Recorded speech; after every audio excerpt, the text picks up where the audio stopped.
नमस्कार दोस्तों, SSC MTS analysis में आप सभी का स्वागत है।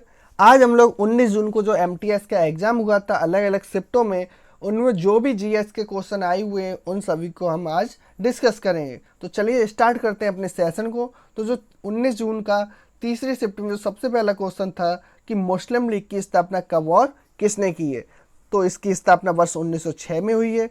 आगा खान ढाका के नवाब सलीमुल्लाह और नवाब मोहसिन उल मुल्क के नेतृत्व में इसकी स्थापना की गई थी। मुस्लिम लीग के जो पहले अध्यक्ष थे उनका नाम था वकार उल मुल्क।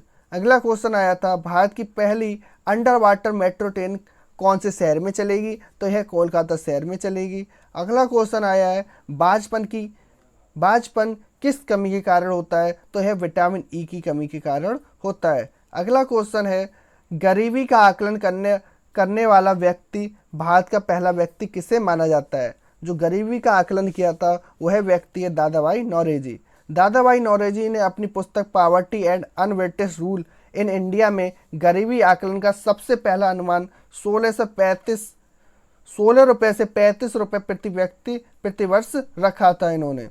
अगला क्वेश्चन आया था अलकनंदा और धौली गंगा का संगम क्या कहलाता है, तो यह विष्णु प्रयाग कहलाता है। अगला क्वेश्चन था नादिर शाह ने कब भारत पर आक्रमण किया और दिल्ली को लूटा, तो वर्ष 1739 में नादिर शाह ने भारत पर आक्रमण किया और दिल्ली को लूटा था इसने। अगला क्वेश्चन आया था एक औसत व्यक्ति को प्रतिदिन कितने लीटर पानी की आवश्यकता होती है, तो एक औसत व्यक्ति को प्रतिदिन 5 लीटर की आवश्यकता होती है। अगला क्वेश्चन 2022 के एशियाई खेलों की मेजबानी कहाँ पर होगी, तो यह हांगजाऊ में होगी। कहाँ पर? हांगजाऊ में। एशियाई ओलंपिक परिषद द्वारा चीनी शहर हांगजाऊ को 2022 एशियाई खेलों की मेजबानी के रूप में पुष्टि की गई है। अगला क्वेश्चन आया था एशियन ट्रैक साइकिलिंग चैंपियनशिप 2022 कहाँ पर हुई थी, तो यह नई दिल्ली में हुई थी। भारत में इंदिरा गांधी स्टेडियम वेलोड्रोम में इसका आयोजन हुआ था। 2022 एशियन ट्रैक साइकिलिंग चैंपियनशिप 41वां संस्करण था। यह 18 से 22 जून 2022 तक चला था। नई दिल्ली भारत के इंदिरा गांधी स्टेडियम वेलोड्रोम में हुआ था। अगला क्वेश्चन था राजस्थान का लोक नृत्य कौन सा है, तो कालबेलिया। ठीक है, कालबेलिया। अगला क्वेश्चन आया था निम्नलिखित में से कौन सा भारतीय राज्य बांग्लादेश के साथ सीमा साझा नहीं करता है, तो बिहार राज्य बांग्लादेश के साथ सीमा साझा नहीं करता है। साथ ही साथ अरुणाचल प्रदेश बांग्लादेश के साथ अपनी सीमा साझा नहीं करता है। त्रिपुरा पश्चिम बंगाल और मेघालय बांग्लादेश के साथ अपनी सीमा साझा करता है।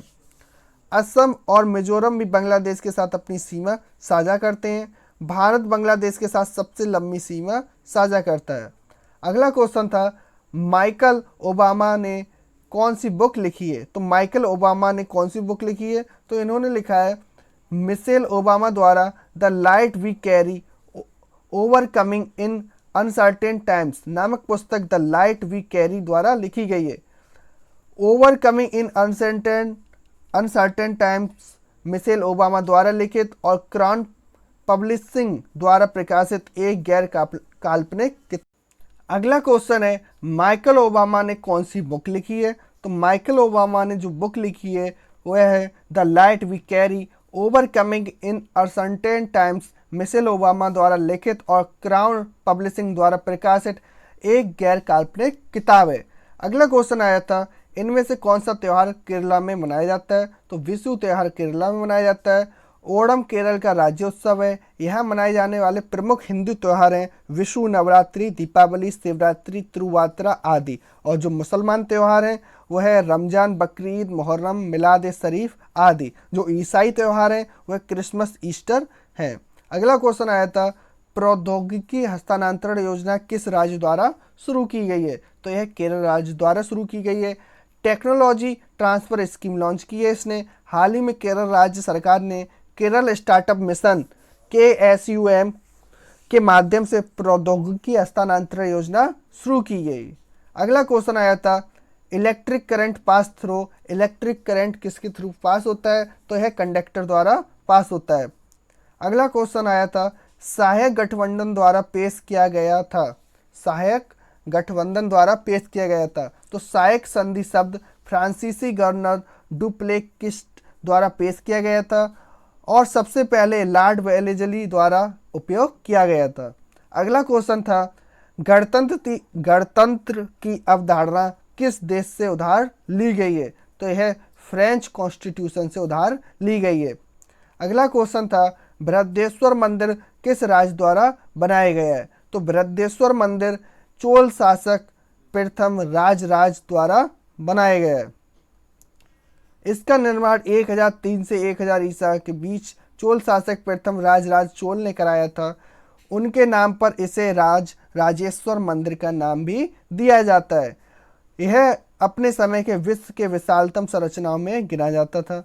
इसी बीच आपके जो 19 तारीख का तीसरा शिफ्ट का जो भी एनालिसिस था वो समाप्त होता है। अब एनालिसिस करेंगे हम लोग 19 जून की सेकंड शिफ्ट का। यहाँ तक आपको वीडियो अच्छी लग रही हो तो चैनल को लाइक शेयर सब्सक्राइब करना ना भूलें। चलिए स्टार्ट करते हैं। 19 जून की सेकंड शिफ्ट में क्वेश्चन था पानीपत का द्वितीय युद्ध अकबर और हेमू के बीच किस वर्ष हुआ था? तो यह 1556 ईस्वी में हुआ था। हेमू वह हिंदू राजा था जिसने दिल्ली से उत्तर भारत पर शासन किया था। बैरम खां के नेतृत्व में एक निर्णायक मुगल जीत में लड़ाई समाप्त हुई। युद्ध ने दिल्ली के सिंहासन के लिए मुगल अफगान प्रतियोगिता को समाप्त कर दिया। अकबर ने 18 वर्ष की आयु में राज्य का शासन ग्रहण किया। पानीपत की जो प्रथम लड़ाई हुई थी वह 21 अप्रैल 1526 को हुई थी। यह मुगल शासक बाबर और लोधी वंश के शासक के बीच लड़ा गया था। बाबर की इसमें जीत हुई थी। अगला क्वेश्चन आया था फ्रीडम इन एक्साइल की आत्मकथा किसके द्वारा लिखी गई है? तो freedom in exile Dalai Lama द्वारा लिखी गई है। Freedom in exile Dalai Lama की आत्मकथा है। यह पुस्तक हाइपर सैन फ्रांसिस्को द्वारा 1 अगस्त 1991 को प्रकाशित की गई थी। दलाई लामा का मानना है कि तिब्बती बौद्धों को अवलोकितेश्वरा का आशीर्वाद दया के बोधिसत्व और तिब्बत के संरक्षण संत के रूप में माना जाता है। अगला क्वेश्चन है दाचीगम नेशनल पार्क कहाँ पर स्थित है? तो यह जम्मू और कश्मीर में स्थित है। दाचीगम शब्द का अर्थ होता है 10 गांव और पार्क का नामकरण उन 10 गांवों की याद में किया गया था जिन्हें पार्क के कारण स्थानांतरित किया गया था। पार्क 1910 में एक संरक्षित क्षेत्र था लेकिन 1981 में एक राष्ट्रीय उद्यान में पदोन्नति किया गया था। अगला क्वेश्चन था भारतीय संघ की कार्यपालिका का संवैधानिक प्रमुख कौन होता है? तो यह राष्ट्रपति होता है। कौन होता है? राष्ट्रपति। अगला क्वेश्चन है महाधिवक्ता में किस अनुच्छेद के तहत दिया गया है? तो महाधिवक्ता अनुच्छेद 165 के अंतर्गत आता है। भारतीय संविधान के अनुच्छेद 165 के अनुसार राज्यपाल द्वारा महाधिवक्ता की नियुक्ति की जाती है। राज्य का सर्वोच्च विधि अधिकारी महाधिवक्ता ही होता है। संविधान का अनुच्छेद 76 भारत के महान्यायवादी अटॉर्नी जनरल के कार्यालय के लिए प्रदान किया गया है। अगला क्वेश्चन था भारत ने पहली बार ओलंपिक खेलों में कब भाग लिया था? तो यह वर्ष 1900 में भारत ने पहली बार ओलंपिक खेलों में भाग लिया था। प्राचीन ओलंपिक खेलों की शुरुआत 776 ईसा पूर्व ग्रीस के ओलंपिया शहर में हुई थी। भारत ने एथलीट्स में एक अकेले एथलीट नॉर्मन प्रिचर्ड के साथ 2 पदक और दोनों रजत जीते। वह ओलंपिक पदक जीतने वाले पहले एशियाई राष्ट्र बने। राष्ट्र ने पहली बार 1920 में ग्रीष्मकालीन ओलंपिक खेलों में एक टीम भेजी थी। भारत ने तब से प्रत्येक ग्रीष्मकालीन खेल में भाग लिया है। भारत ने 1964 में शुरू होने वाले कई शीतकालीन ओलंपिक खेलों में भी भाग लिया। अगला क्वेश्चन था केरल में मास्क पहन के कौन सा नृत्य किया जाता है? केरल के प्रमुख नृत्यों की बात करें तो कुचिपुड़ी, ओडिसी, मोहिनीअट्टम और कथकली है। अगला क्वेश्चन था पहली बार जनगणना में ट्रांसजेंडरों की गिनती किस वर्ष की गई थी? तो यह वर्ष 1981, 91, 2001, 2011। तो 2011 में इसकी ट्रांसजेंडरों की गिनती की गई थी और जो जनगणना हुई थी हमारी वर्ष 1981, 91, 2001, 2011 में हुई थी। अगला क्वेश्चन था आधुनिक भारत का जनक किसे माना जाता है? तो राजा राम मोहन राय को माना जाता है। राजा राम मोहन राय ब्रह्म समाज के नेताओं में से एक थे। ब्रह्मो समाज एक भारतीय उपमहाद्वीपीय सामाजिक धार्मिक सुधार आंदोलन था। अगला क्वेश्चन था क्रिकेट की शुरुआत किस देश से हुई थी? तो क्रिकेट की शुरुआत। अगला क्वेश्चन था सफेद रंग के प्रकाश में कितने रंग के प्रकाश होते हैं? तो यह 7 रंग होते हैं। सफ़ेद प्रकाश, प्रकाश जिसमें दृश्यमान प्रकाश सीमा में सभी तरंग दैर्घ्य होते हैं को सफ़ेद प्रकाश कहा जाता है। यह 7 प्रकाशीय रंगों का संयोजन है जिसमें बैगनी, जम्बुकी, नीला, हरा, पीला, संतरी, लाल रंग आते हैं। अगला क्वेश्चन था MS सुब्बलक्ष्मी किस यंत्र से संबंधित हैं? तो यह वीणा यंत्र से संबंध रखती हैं। मुद्रे षणमुख विदु सुब्बलक्ष्मी तमिलनाडु के मदुरै कर्नाटक संगीत से संबंधित गायिका थी। वह भारत के सर्वोच्च नागरिक सम्मान भारत रत्न से सम्मानित होने वाली पहली संगीतकार थी। अगला क्वेश्चन था निम्नलिखित में से किस मंदिर को ब्लैक पैगोडा कहा जाता है? तो सूर्य मंदिर कोणार्क में उसको ब्लैक पैगोडा कहा जाता है। कोणार्क के सूर्य मंदिर को ब्लैक पैगोडा भी कहा जाता है। इसे 13वीं शताब्दी में पूर्वी गंग साम्राज्य के राजा नरसिंह देव प्रथम ने बनवाया था। यह विश्व धरोहर में शामिल है। अगला क्वेश्चन आया हुआ था किस तुर्की सुल्तान ने सर्वप्रथम सोमनाथ मंदिर को लूटा? तो है मोहम्मद गजनबी। जो महमूद गजनबी ने सोमनाथ मंदिर को लूटा। गुजरात के वेरावल बंदरगाह में स्थित इस मंदिर की महिमा और कीर्ति दूर दूर तक फैली थी। अरब यात्री अल बरूनी ने अपनी यात्रा वृत्तांत में इसका विवरण लिखा है, जिससे प्रभावित हो महमूद गजनवी ने 1025 में सोमनाथ मंदिर पर हमला किया, उसकी संपत्ति लूटी और उसे नष्ट कर दिया। अगला क्वेश्चन था महासागरों की औसत लवणता भाग प्रति हजार कितनी होती है? तो यह 35 भाग प्रति हजार होती है। लवणता 1000 ग्राम पानी में मौजूद नमक की मात्रा महासागरों की औसत लवणता 35 ग्राम प्रति हजार होती है। अगला क्वेश्चन आया था इसी बीच आपके 19 जून की सेकंड शिफ्ट के जो भी जीएस के क्वेश्चन थे वो समाप्त होते हैं। अब 19 जून की फर्स्ट शिफ्ट का जो भी जीएस में क्वेश्चन आए हुए उन सभी को डिस्कस करेंगे। यहाँ तक आपको वीडियो अच्छी लग रही हो तो चैनल को लाइक शेयर सब्सक्राइब करना ना भूलें। चलिए स्टार्ट करते हैं। 19 जून को जो पहली शिफ्ट में क्वेश्चन आया था रोमा सिंह विद लाइफ पुस्तक के लेखक कौन है? तो देवानंद है। कौन? देवानंद। अगला क्वेश्चन आया था निम्नलिखित में से नर्मदा की सहायक नदी कौन है? तो केन, बेतवा, कोयना, तावा। नर्मदा की जो प्रमुख सहायक नदी हैं उनका नाम है वन्ना, तवा, कनार, कोलार, मान, हटनी, उरी, सकर आदि हैं। यह खम्बात की खाड़ी में गिरने से पहले पश्चिम की ओर 1312 किलोमीटर बहती है। नर्मदा नदी मध्य प्रदेश की सबसे लंबी नदी है और इसे मध्य प्रदेश की जीवन रेखा भी कहा जाता है। नर्मदा नदी मध्य प्रदेश के अनूपपुर जिले के अमरकंटक में स्थित नर्मदा कुंड में से निकलती है। अमरकंटक मेकाल पर्वत पर स्थित है। नर्मदा नदी उत्तर और दक्षिण भारत के बीच अचिन्हित सीमा बनाती है। अगला क्वेश्चन आया था तालीकोटा का युद्ध कब हुआ था? तो तालीकोटा की जो लड़ाई हुई थी वह विजयनगर साम्राज्य और दक्कन सल्तनत के बीच लड़ी गई थी। इसमें दक्कन सल्तनत संयुक्त सेना ने विजयनगर की सेना को विनाशकारी पराजय दी थी। अगला क्वेश्चन आया था शनि ग्रह का सबसे बड़ा उपग्रह कौन है? तो टाइटन। टाइटन शनि का सबसे बड़ा उपग्रह और सौर मंडल का दूसरा सबसे बड़ा उपग्रह है। गैनीमेड बृहस्पति का एक उपग्रह और सौर मंडल के चंद्रमाओं में सबसे बड़ा और सबसे विशाल है। यह सौर मंडल में 9वीं सबसे बड़ी वस्तु भी है। यह पर्याप्त वातावरण के बिना सबसे बड़ा है। अगला क्वेश्चन आया था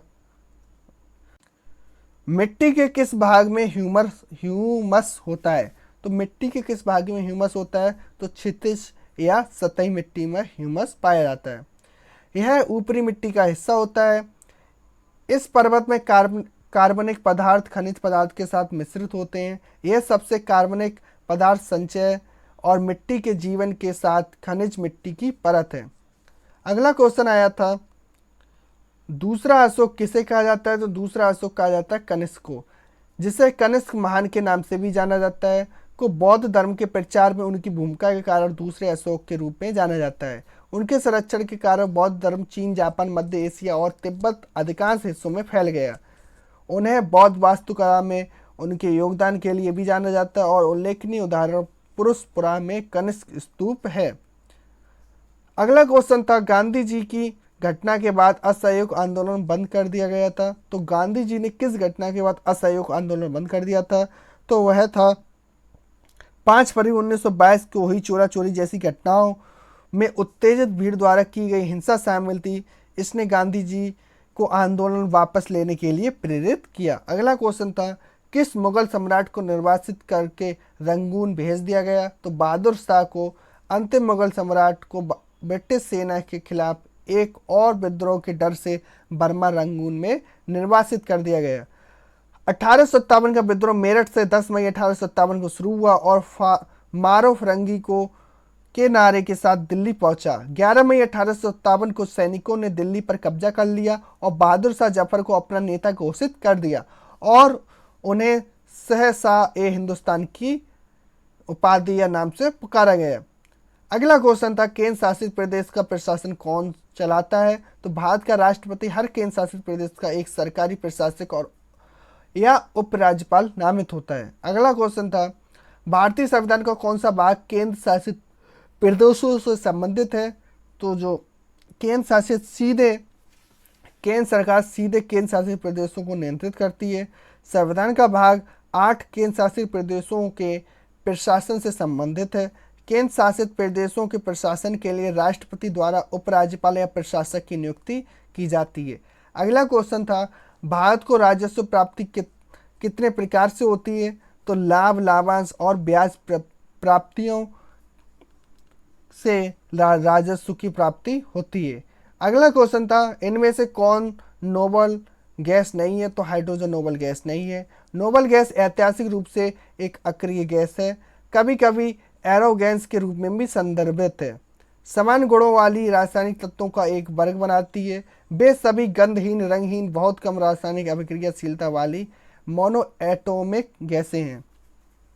6 स्वाभाविक रूप से होने वाली noble gas helium, neon, argon, krypton, xenon और रेडियोधर्मी रेडॉन है। अगला क्वेश्चन था फीफा विश्व कप निम्नलिखित में से किस शहर से संबंधित है? तो यह फुटबॉल से संबंध रखता है। यह हर 4 साल के बाद आयोजित किया जाता है। यह एक अंतर्राष्ट्रीय फुटबॉल प्रतियोगिता है। इसकी शुरुआत 1930 में हुई थी। सबसे सफल टीम ब्राजील है जो 5 बार इस विजेता रह चुकी है। वर्तमान चैंपियन अर्जेंटीना है। मुख्यालय इसका ज्यूरिख स्विट्जरलैंड में है। राष्ट्रपति गियानी इन्फेंटनी है यहाँ के। जो फीफा विश्व कप 2026 की मेजबानी संयुक्त राज्य अमेरिका, मैक्सिको और कनाडा द्वारा की जाएगी। अगला क्वेश्चन आया था द एक्सीडेंटल प्राइम मिनिस्टर किस व्यक्ति से संबंधित है? तो the accidental prime minister the making and unmaking of Manmohan Singh को भारतीय नीति विशेषज्ञ संजय बारू ने लिखा है। वह मई 2004 में अगस्त 2008 तक प्रधानमंत्री मनमोहन सिंह ने मीडिया सलाहकार थे। अगला क्वेश्चन था 3 तलाक में कितने साल की सजा का प्रावधान है? तो 3 साल तक की सजा का प्रावधान है। अगला क्वेश्चन आया था हरदीप सिंह पुरी ने अक्टूबर 2022 में कहां पर परियोजना का उद्घाटन किया? हरदीप सिंह पुरी ने कहां पर विश्व का सबसे बड़ा बायोगैस संयंत्र स्थापित किया? तो केंद्रीय मंत्री हरदीप सिंह पुरी ने संगरूर में एशिया के सबसे बड़े कंप्रेस्ड बायोगैस प्लांट का उद्घाटन किया। केंद्रीय पेट्रोलियम और प्राकृतिक गैस और आवास शहरी मामलों के मंत्री हरदीप सिंह पुरी ने 28 अक्टूबर 2022 को पंजाब के संगरूर के लहरागागा में एशिया के सबसे बड़े संपीड़ित बायोगैस सीबीजी संयंत्र का उद्घाटन किया। अगला क्वेश्चन था उकेमी किस खेल से संबंधित शब्द है? तो यह जापानी भाषा से संबंध रखता है। उकेमी का मतलब होता है ब्रेक योर फॉल। उकेमी गिरने की कला जूडो सीखने का एक अनिवार्य हिस्सा है। उकेमी को कैसे करना है यह सीखने के लिए कई महत्वपूर्ण सिद्धांतों के विकास की आवश्यकता होती है और यह उन पहले आंदोलन में से एक है जिसे आप जूडो सीखते समय सीखेंगे। अगला क्वेश्चन था 2011 की जनगणना के अनुसार भारत का लिंगानुपात कितना था? तो 943 1000 पर 943 महिलाएं थीं। 2011 की जनसंख्या जनगणना में यह पता चला था कि पुरुष में जनसंख्या अनुपात 2011 में 1000 पुरुष और 943 महिलाएं हैं। लिंगानुपात का उपयोग प्रति 1000 पुरुष पर महिलाओं की संख्या का वर्णन करने के लिए किया जाता है। अगला क्वेश्चन था कैल्शियम के अवशोषण के लिए कौन सा विटामिन आवश्यक है? तो विटामिन डी होता है। अगला क्वेश्चन था निम्नलिखित में से कौन उड़ीसा का एक लोक नृत्य है? तो उड़ीसा के जो प्रमुख लोक नृत्य हैं वो है छऊ, चैती, डंडा नाटा, मेदा नाचा और चांगू नृत्य, कर्म नृत्य। इसी बीच आपके 19 तारीख के अलग अलग शिफ्टों के जीएस के क्वेश्चन समाप्त होते हैं। अगर आपको ये वीडियो अच्छी लग रही है तो इसको लाइक शेयर सब्सक्राइब करना ना भूलें। धन्यवाद।